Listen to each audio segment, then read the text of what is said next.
Today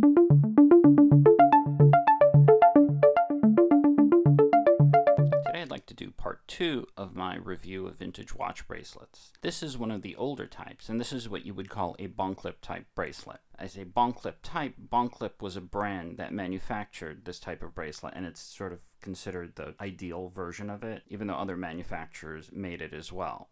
It's probably, I guess you would call, the most iconic. This is a French manufactured version of it, and in this particular case, its design would be, I guess, more fancy than the standard, more bare bones, rectangular ladder Bonklip, especially the traditional one that you would see in like World War II era issued for like IWC Mark 11s. But again, this one probably dates back to the 40s or so, and again is more fancy in its design, but the point is the same. This works by attaching to watches that have fixed lugs, which was common before spring bars came about. So if you have especially military type watches or something, you could easily wear them.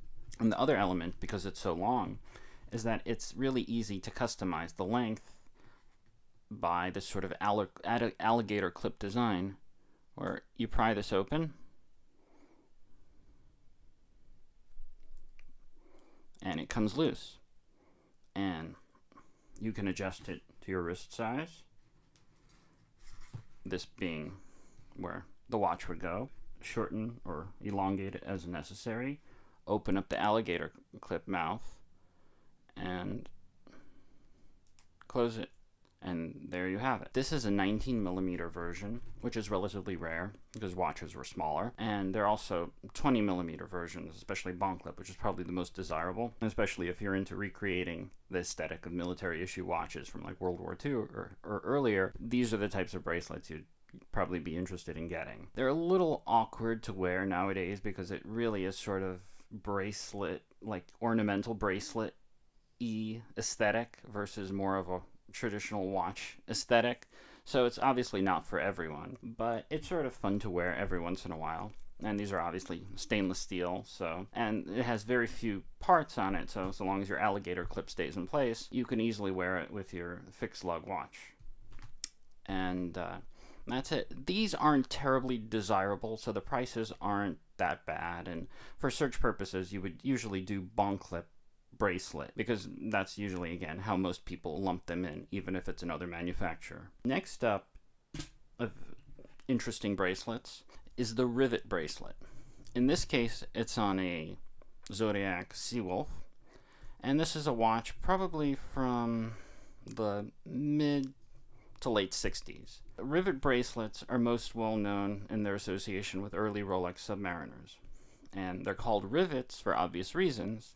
You have rivets on the end of the links. And incidentally, I have no idea how this hole got there. You see these rivets, and the rivets hold everything in place. And it stretches. And I think most people are aware of cheesy 60s, 70s watch bracelets that stretch. This is, in concept, the same thing, except rivet bracelets are typically really desirable.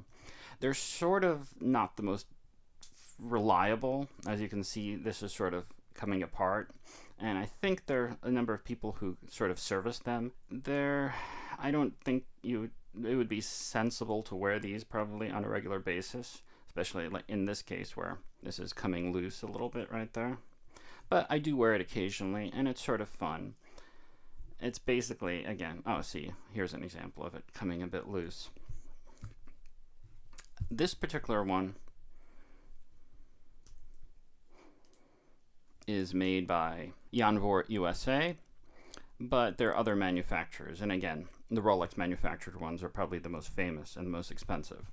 And probably because of that association, for the most part, rivet bracelets are fairly expensive, and again, they're not the most reliable, so sometimes people will be selling them in parts or as spares.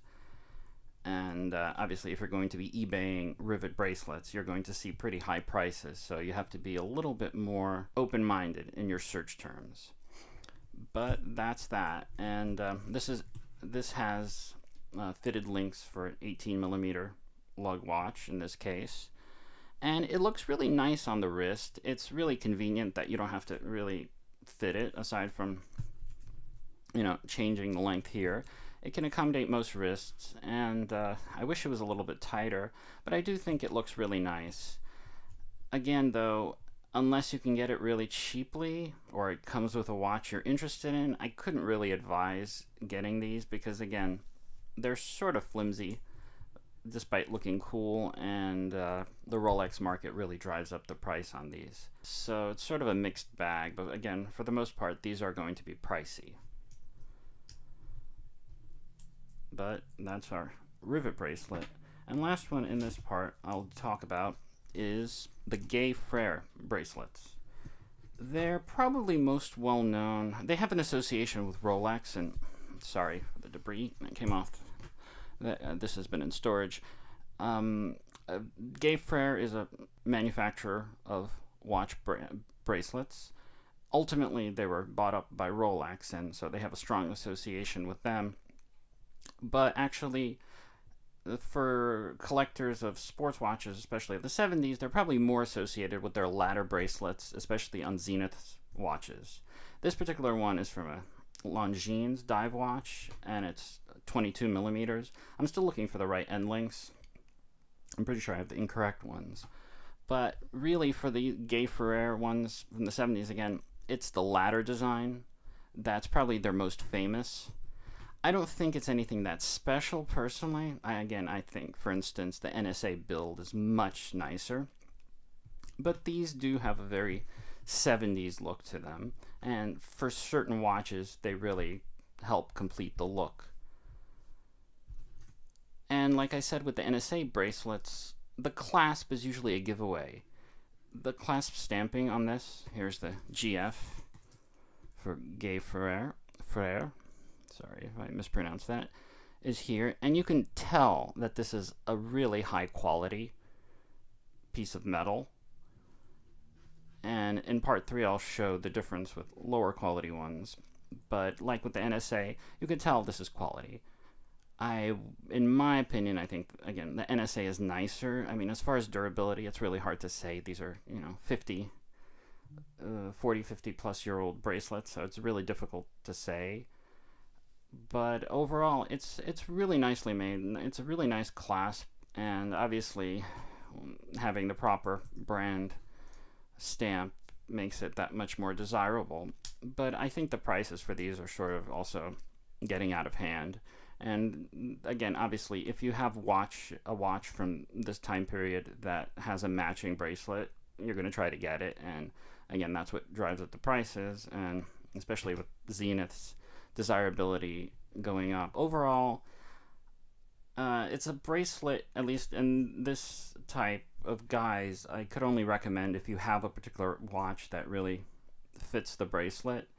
If it's not that specific, I'd consider getting something else, a Tropic strap or something else. I don't really think the prices on these make it that worthwhile, unless you want to raise the value of your watch or something like that. And that's it for part 2, and as usual, thanks for watching.